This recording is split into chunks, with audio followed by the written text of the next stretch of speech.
Doll Brown's legacy.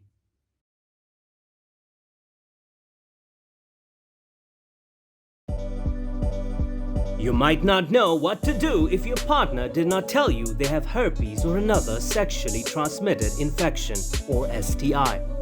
And it's also important to know how to tell your partner if you have an STI. One of the hardest aspects of dating in the modern era is figuring out the appropriate time to talk about STIs and safer sex. Most adults know they should have these conversations. That is why it can be so upsetting when you find out that the person you're dating has an STI and didn't tell you.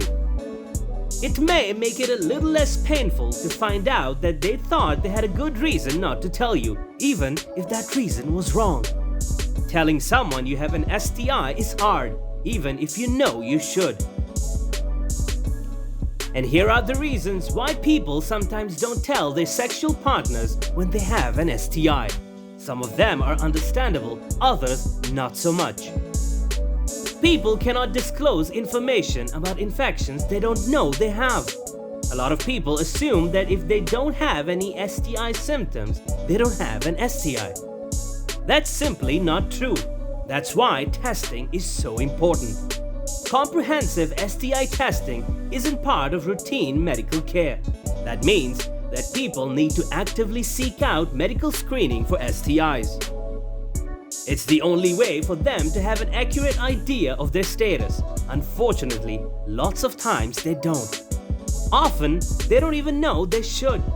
A lot of people don't realize that things like cold sores are contagious. They have no idea that they can be transmitted during kissing and oral sex. Lots of people simply don't recognize that their symptoms are STI symptoms. Therefore, they may have had no idea that it was an STI they needed to tell you about. The lack of recognition that it's important to inform a partner about risk is also frequently seen in skin diseases that are not primarily thought of as sexually transmitted, such as molluscum contagiosum. This is a condition caused by pox virus that spreads small, round, firm, often itchy bumps. Many people feel that talking about sex just isn't something you do, and there are many reasons for this. Some individuals come from conservative upbringing that discourage sexual exploration. While they may have been able to overcome those restrictions enough to have sex, talking about sex is a whole different ballgame.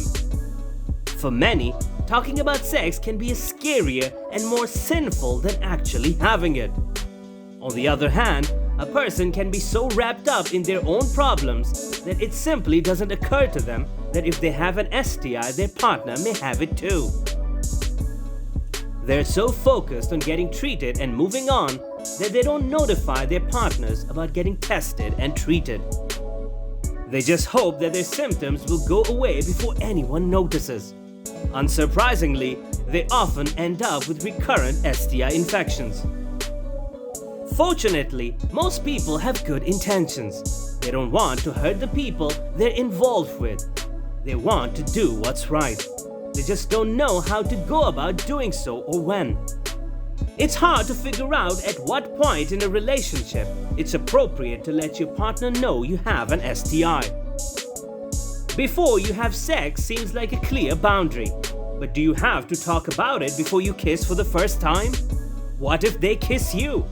Should you bring it up on the first date? Or should you wait until you know there's a possibility of developing a real relationship?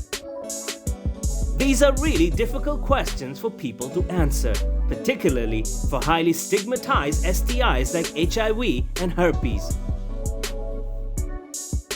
If you're still in the early stages of a relationship and wondering why your partner didn't bring up the topic sooner, it might be worth giving them the benefit of the doubt. Someone who tells you they were waiting for the right time may be telling you the truth. Telling someone you have an STI is a hard thing to do. Many people believe that when a person doesn't have any STI symptoms they can see, they're not infectious. But they're wrong for thinking that. However, it's possible that they were wrong with good intentions. If a person already knows they have an STI infection, This reason is similar to the others on the morally questionable scale. However, they may actually have put some thought into protecting you if they're using this excuse. And with that, it's time for us to call it a day. But we do hope that you liked the video and found it informative. And if you did, then don't forget to subscribe to the channel and click the bell icon. Your valuable suggestions are very important to us, so do post them in the comment section. And I'll see you in the next video.